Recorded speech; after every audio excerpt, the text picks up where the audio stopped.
وَلَوْ أَنَّهُمْ آمَنُوا وَاتَّقَوْا لَمَثُوبَةٌ مِّنْ عِندِ اللَّهِ خَيْرٌ لَوْ كَانُوا يَعْلَمُونَ۔ ترجمہ: اور اگر وہ ایمان لاتے اور پرہیزگاری اختیار کرتے تو اللہ کے یہاں کا ثواب بہت اچھا ہے اگر یہ جانتے۔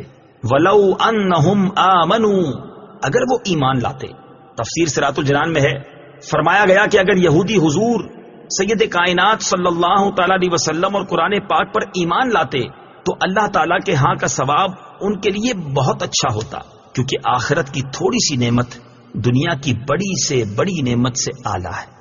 یا ایھا الذین آمنوا لا تقولوا راعنا وقولوا انظرنا واسمعوا وَلِلْكَافِرِينَ عَذَابٌ أَلِيمٌ۔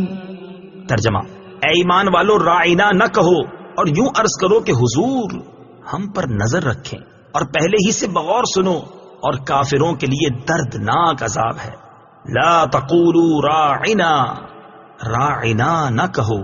تفسیر صراط الجنان میں ہے، شان نزول: جب حضور اقدس صلی اللہ تعالی علیہ وسلم صحابہ کرام رضی اللہ تعالی عنہم کو کچھ تعلیم و تلقین فرماتے تو وہ کبھی کبھی درمیان میں عرض کیا کرتے، راعنا یا رسول اللہ۔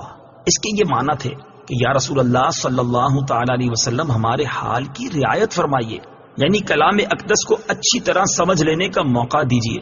یہودیوں کی لغت میں یہ کلمہ بے ادبی کا معنی رکھتا تھا، اور انہوں نے اسی بری نیت سے کہنا شروع کر دیا۔ حضرت سعد بن معاذ رضی اللہ تعالیٰ عنہ یہودیوں کی اصطلاح سے واقف تھے۔ آپ نے ایک روز یہ کلمہ ان کی زبان سے سن کر فرمایا، اے دشمنان خدا، تم پر اللہ کی لعنت، اگر میں نے اب کسی کی زبان سے یہ کلمہ سنا تو اس کی گردن اڑا دوں گا۔ یہودیوں نے کہا، ہم پر تو آپ برہم ہوتے ہیں، جبکہ مسلمان بھی تو یہی کہتے ہیں۔ اس پر آپ رنجیدہ ہو کر سرکار دو عالم صلی اللہ تعالی علیہ وآلہ وسلم کی خدمت اقدس میں حاضر ہوئے ہی تھے کہ یہ آیت نازل ہوئی جس میں راعنا کہنے کی ممانعت فرما دی گئی، اور اس معنی کا دوسرا لفظ انظرنا کہنے کا حکم ہوا۔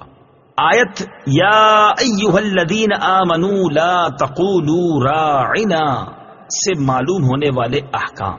اس آیت سے معلوم ہوا کہ انبیاء کرام علیہ الصلوۃ والسلام کی تعظیم و توقیر اور ان کی جناب میں ادب کا لحاظ کرنا فرض ہے، اور جس کلمہ میں ترک ادب کا معمولی سا بھی اندیشہ ہو وہ زبان پر لانا ممنوع ہے۔ ایسے الفاظ کے بارے میں حکم شرعی یہ ہے کہ جس لفظ کے دو معنی ہوں، اچھے اور برے، اور لفظ بولنے میں اس برے معنی کی طرف بھی ذہن جاتا ہو تو وہ بھی اللہ تعالیٰ اور حضور اقدس صلی اللہ تعالی علیہ وسلم کے لیے استعمال نہ کیے جائیں۔ نیز یہ بھی معلوم ہوا کہ حضور پرنور صلی اللہ تعالی علیہ وآلہ وسلم کی بارگاہ کا ادب رب العالمین خود سکھاتا ہے، اور تعظیم کے متعلق احکام کو خود جاری فرماتا ہے۔ واسمعوا، اور غور سے سنو، یعنی حضور پرنور صلی اللہ تعالی علیہ وسلم کے کلام فرمانے کے وقت ہمتن گوش ہو جاؤ، تاکہ یہ عرض کرنے کی ضرورت ہی نہ رہے کہ حضور توجہ فرمائیں، کیونکہ دربار نبوت کا یہی ادب ہے۔ وللکافرین، اور کافروں کے لیے، یعنی جو یہودی سید المرسلین صلی اللہ تعالی علیہ وآلہ وسلم کی توہین کر رہے ہیں اور ان کے بارے میں بے ادبی والے الفاظ استعمال کر رہے ہیں، ان یہودیوں کے لیے دردناک عذاب ہے۔ یاد رہے کہ اس آیت میں اس بات کی طرف اشارہ ہے کہ انبیاء کرام علیہ الصلوۃ والسلام کی جناب میں بے ادبی کفر ہے۔ ما يود الذين كفروا من أهل الكتاب ولا المشركين أن ينزل عليكم من خير من ربكم والله يختص برحمته من يشاء والله ذو الفضل العظيم۔ ترجمہ: اے مسلمانوں، نہ تو اہل کتاب کے کافر چاہتے ہیں اور نہ ہی مشرک کہ تمہارے اوپر تمہارے رب کی طرف سے کوئی بھلائی اتاری جائے، حالانکہ اللہ جسے چاہتا ہے اپنی رحمت کے ساتھ خاص فرما لیتا ہے، اور اللہ بڑے فضل والا ہے۔ ما یودو، کافر نہیں چاہتے۔